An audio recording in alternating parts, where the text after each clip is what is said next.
Band of Brothers captured the chaos of the airborne invasion of Normandy, but time only allowed the series to briefly show Lieutenant Richard Winters jumping safely into the dark French countryside.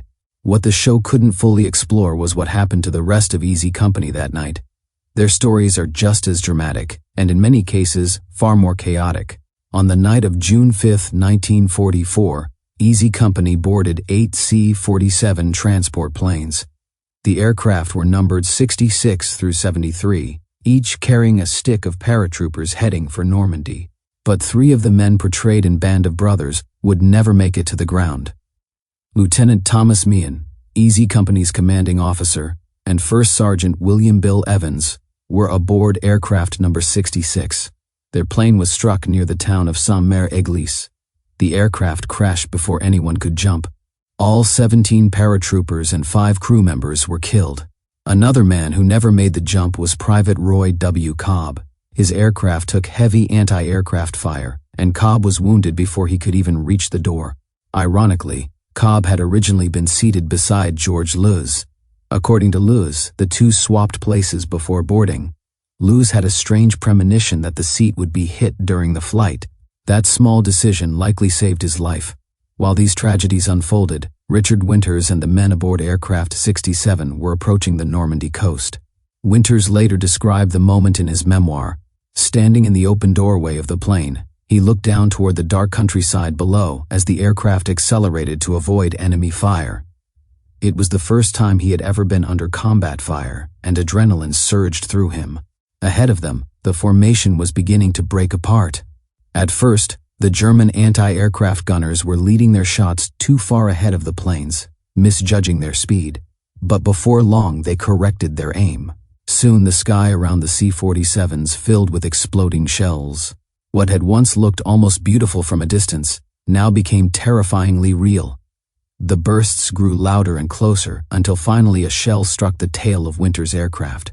Winters kept his eyes on the jump light. The moment the green light flashed on, he shouted the order, "Go!" Just as another burst of 20mm fire ripped into the aircraft, Winters hurled himself out into the night, shouting "Bill Lee," the paratroopers' rallying cry. The force of the slipstream hit him instantly. Traveling nearly 150 miles per hour, the blast tore away his leg bag and much of the equipment he was carrying.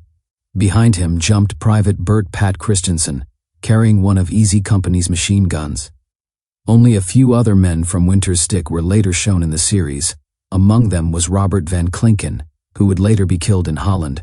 2 others, Robert B. Smith and Red Hogan, had actually been reassigned at the last minute from Lieutenant Meehan's doomed aircraft to Winters' plane.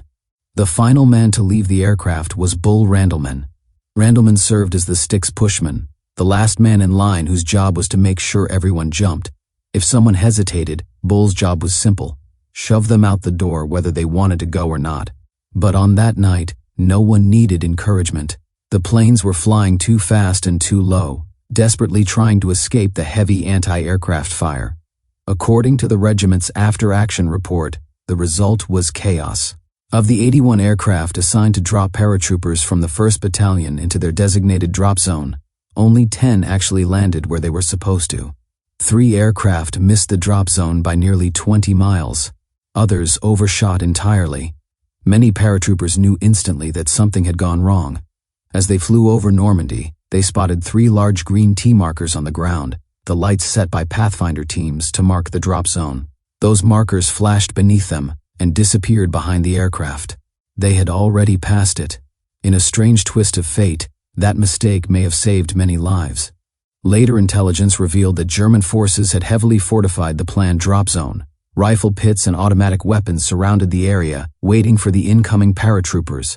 Had the drops occurred exactly as planned, the concentrated landing might have allowed the Germans to slaughter large numbers of airborne troops as they descended. Instead, the scattered drops spread the men across miles of countryside. For the paratroopers on the ground, however, it felt like pure disaster. Richard Winters hit the ground hard in a field near Saint-Mère-Église. The impact bruised his shoulders and legs so badly he would feel it for days. As he lay there catching his breath, he heard something echoing across the night. Church bells.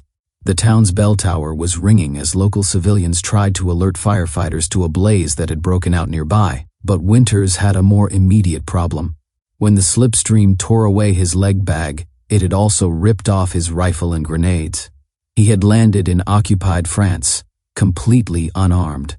In the distance, a German machine gun fired bursts into the sky as more paratroopers descended around him. Winters pulled the only weapon he had left, a knife tucked into his boot. Then he moved. Fear, he later said, never really took hold. Fear paralyzes the mind, he explained, and right now, he needed to think clearly.